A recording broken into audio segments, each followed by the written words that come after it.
defensive. Yeah. All right, we'll get started with Mark and Paul. Who's got the first question? We'll start in the back with Chandler. Back left, guys.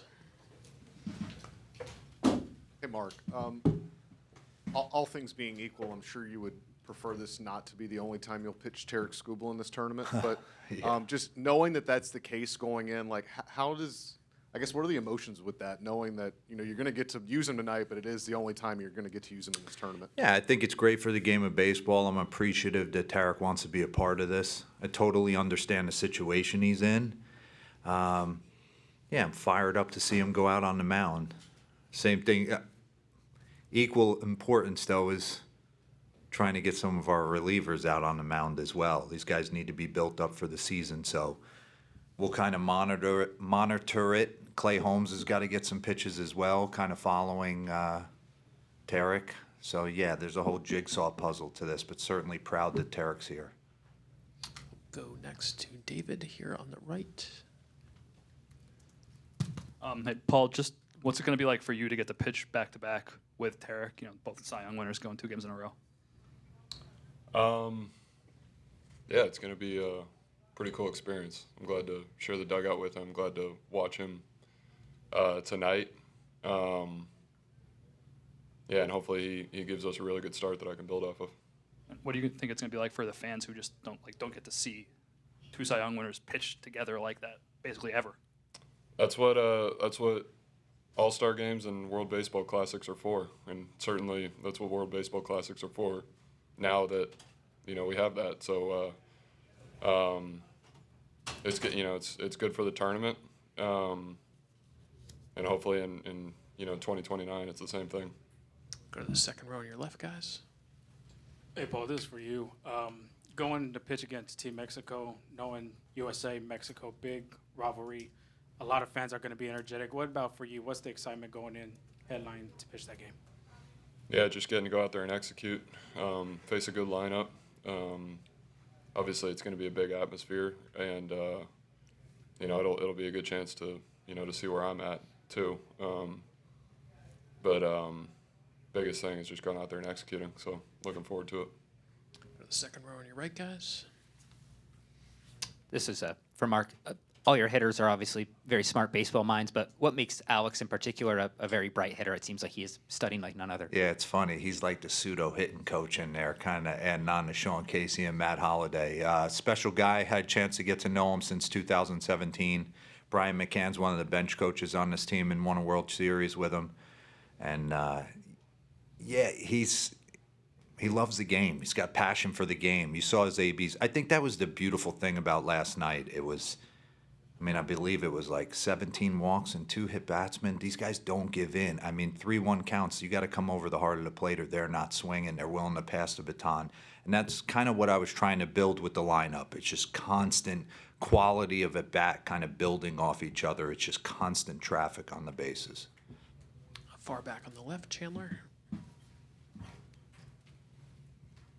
Paul, knowing what Tarek has in front of him this coming winter, just, I guess, what does it mean to you guys and the team that he chose to pitch in this tournament, even if it's just going to be for one start? Yeah, if there's any more reason to unite behind what we're doing, that's it. We're wearing USA across our chest. That should be enough. But we got a guy who's, who's going out there, putting himself out there for us, for the country. That's pretty cool stuff. Really show, if this game were just about Tarek, he's sitting in Lakeland right now, watching the WBC. But it's not about him. It's not about me. It's not about any of us. It's a whole lot bigger than us. I'm glad he answered the call. Go to the third row on your right, guys. David. Mark, you talked about the jigsaw puzzle with the pitching, but it also seems like you're going through one with the hitting, like a lot of lineup changes today. Yeah. So how are you going about that, both like which new guys to put in and also moving the guys around in the order? Yeah, I wanted to get everybody a start in pool play. There's no question about it. I felt like Bobby, man. He was the dirtiest guy last night. He was sweating. He had 7 ABs. I wanted to get Gunnar involved early. We had kind of moved around some guys in the exhibition games, put Gunnar at third, put Bregman over at second. I don't know how much in love Alex was with playing second base. So I kind of just wanted to see that transpire. So I felt this is a perfect opportunity coming off last night to get Bobby and Bryce off their feet, get Gunnar in there, and get Ernie Clement a start. Also, Schwarber's a lot different of a leadoff hitter than Bobby Witt is. Yeah, Like, he what said is- that. how- He, he said that upstairs. He goes, you went from the fastest leadoff hitter to the slowest leadoff hitter. I had talked multiple times with Schwarbs during the season about where he wanted to hit in this lineup. He said he goes, I'm not going to change my approach whether you lead me off or bat me fourth. So I just felt last night, kind of coming off that game, I felt it was a kind of an ugly grinder game, right? Like, it felt like Brazil was making 75 pitching changes and just was no flow to the game. So I just felt like guys needed to get off their feet today. And with, I would have liked to have maybe gotten Judgy or somebody like that, but with Buxton getting hurt, I wanted to give him a day. Same row on your right, Evan. Mark, you mentioned getting the relievers in there. Yeah. We know about the pitch count restrictions and stuff. Without revealing state secrets, so to speak, what considerations do you have to go through when you decide which relievers to pitch? I think they all want to touch the mound, right? You don't want to give them like 4 or 5 days off in between. Like last night, I know everybody was like, what are you doing bringing Mason Miller into a 15-5 game?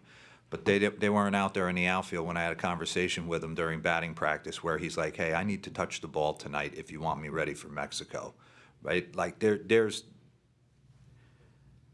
even if it's one batter in game, I think it means a heck of a lot more than some live bullpen on a backfield or during our workout tomorrow. So my goal is to try and get everybody to touch the mound at some point tonight, which hopefully won't happen, and we'll adjust off of that. Do a few last ones. Chandler in the back left. Mark, just real quick, anything new on Buxton? Would he be available? Yeah, he's fine. Okay. He would be available to start tonight, yes. Go to Sergio up front here. Thank you, Sergio Guzman for Base Home, and this is for Paul. Paul, college, majors, World Baseball Classic now. What are the similarities? What are some of the differences for you? Well, the biggest similarity is that it's just baseball. I think it's funny. I don't know. I watched the game last night. I watched a couple of other games. I almost think the WBC is a little closer to college baseball than Major League Baseball. Obviously, you got 17-year-olds out there, and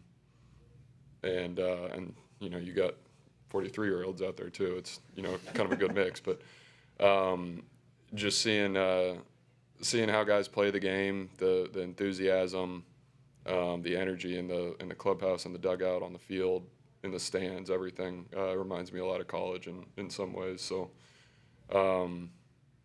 yeah, it's funny how a lot of stuff changes, but at the end, it's kind of all the same. Do two more. And Sean on your left, guys. Paul, can you describe what it feels like, or I guess how different it is seeing maybe kids and fans in the stands at LSU wearing your jersey, in the Pirates Stadium wearing your jersey, but then seeing them wear a Team USA jersey with the name on the back? Yeah, I haven't noticed a ton of kids wearing my jersey, to be honest. USA jersey. I kind of like that it doesn't have the number on the front, so that you can't tell whose jersey it is when they're facing you. But it's pretty cool. And out of all the jerseys that I've had over the past few years, the USA one's the one that I'm most proud of wearing. One last one for Paul or Mark. We'll finish up in the second row on your right, guys. This one's for Mark. These games against Brazil and against GB, do you approach them in a different manner to what you do against Mexico or Italy because there's a slight less familiarity with some of the players that you're up against? No, I don't think so. I just think, coming off last night's like kind of siege, I felt like this was a great opportunity to kind of get Gunnar and get Ernie in there and get them at bats because they will be needed if and when we advance in this thing. It's going to take all 14 position players to get this done. Obviously, Cal's down tonight. We'll give Will Smith the start behind the dish. So, Yeah, just an opportunity to get everybody in the flow, games 1 and 2. We've had honest discussions about where I see them as we progress in this, but I think it's a great opportunity tonight for them to get out there. All right, D-Row, Paul, thank you guys so much. Appreciate it. For Great Britain, they'll be down in a little bit. Brad Marcelino, Trace Thompson, and Nate Eaton will be here for Great Britain.